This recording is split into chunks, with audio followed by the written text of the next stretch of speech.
Jon Jones versus Tom Aspinall, the fight every MMA fan is buzzing about. Reminding of the year, Jones versus Aspinall, is that sort of the big priority, and you think that's the biggest fight the promotion can put on in 2025? 100%. I think it's probably the biggest fight in heavyweight history, and it's a massive fight in the history of the company too. It's a big fight. This massive showdown is officially happening in 2025, and it's for the undisputed UFC heavyweight title. UFC President Dana White himself called it the biggest fight in heavyweight history. From day one, I've been confident that Jon Jones would do that fight, right? I mean, even before the fight, I said if he won, there's no way Jon doesn't do this fight. Why is this fight so huge? Jon Jones is a living legend. He's been dominating the sport since 2008, became the youngest champion ever at just 23, and is widely called the GOAT. Would you guarantee 100% we see that fight? Yeah, I'll say 100%. Thank you. Yeah. Tom Aspinall, on the other hand, is the new star on the rise. Fast, powerful, and undefeated in his last fights. Fans say this is the perfect clash of old school dominance versus new school fire.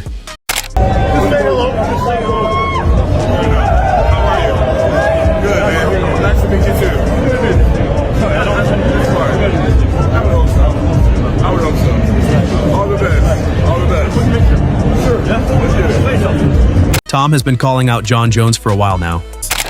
Hello, Jon. I have nothing against you personally, but I just think I'm better than you. I just know that I can beat you in a fight, so I'm coming for it. But here's where it gets spicy. Some fans and analysts think Jon has been avoiding Tom. They say he's worried about facing someone younger, bigger, and faster at this point in his career. Critics even accused Jon of ducking Aspinall.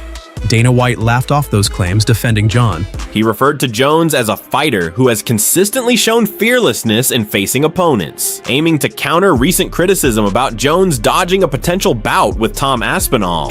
He said, "Jon Jones isn't afraid to fight anybody, and that's a fact, and the only time that anything remotely weird has ever happened with Jon Jones was the time that his camp did the weird Cha Son thing. We can't fight Chael Sonnen on short notice." Dana acknowledged the Chael Sonnen incident, where Jones's team decided against accepting a short-notice fight. He clarified that this decision was not Jones's own, but rather influenced by his camp, a rare instance in Jones's career that White humorously labeled as one of the UFC's strangest decisions. He added, "Other than that, that wasn't him, it was his team, and he listened to his team for whatever reason, but that's like the goofiest move in the history of the UFC. Other than that, Jon Jones behind the scenes is not a guy that turns down fights." Jones, often referred to as the greatest mixed martial artist of all time, has built a career on dismantling some of the best fighters in the sport. Dana White praised Jon Jones. 100%. I mean, the heavyweight division is super exciting right now. I mean, you got Jon Jones as the champion, so obviously a win for him is big. Imagine if we could end up with with an England versus Jon Jones fight. No, you're making me dream. Jon Jones or Tom Aspinall. So if you don't know MMA world, sorry to bore you, but Tom Aspinall is the UFC's #1 right now. Jon Jones is, he's seen as the best MMA fighter on the planet. Dana White's got a massive for him, says he's unbeatable. Honestly, I think if you put Jon Jones and Tom Aspinall in a room and said one man leaves, I think Tom Aspinall leaves that room. I genuinely do. I think Jon Jones, I mean, I can't badmouth the guy. He's got an amazing record, but he's definitely ducking Tom Aspinall, 100%. And I think he's even said he doesn't want to fight Tom Aspinall after his next fight. He's pretty much going to retire after this fight, so he's ducking Tom Aspinall. I mean, he can say what he wants, but actions speak louder than words. So there we go. Anyway, the answer to that question is Tom Aspinall. Tom Aspinall is kicking Jon Jones. Frank Mir defended Jon Jones against the accusations of avoiding a fight with Tom Aspinall. Mir emphasized that Jones has always been willing to face any challenge, citing his history of fighting top-tier opponents throughout his career. I think Aspinall's a phenomenal heavyweight. I think he's going to be there for a while. With Jon, it's hard for me to tell people. The guy has earned so much. I feel like sometimes people have such a short memory in our sport. The guy has been one of the most dominant fighters of all time.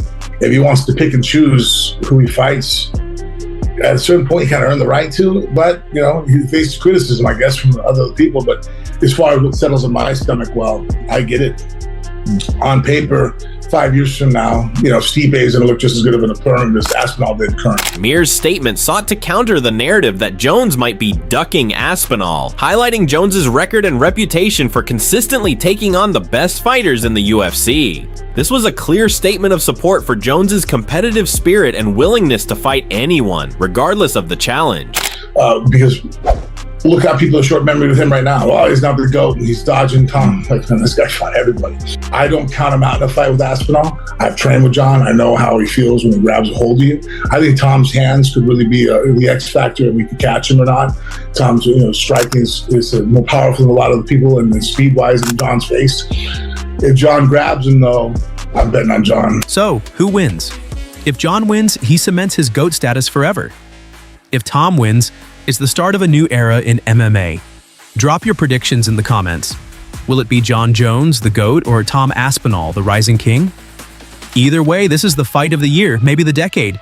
Stay tuned for more updates. And don't forget to like and subscribe for all things MMA.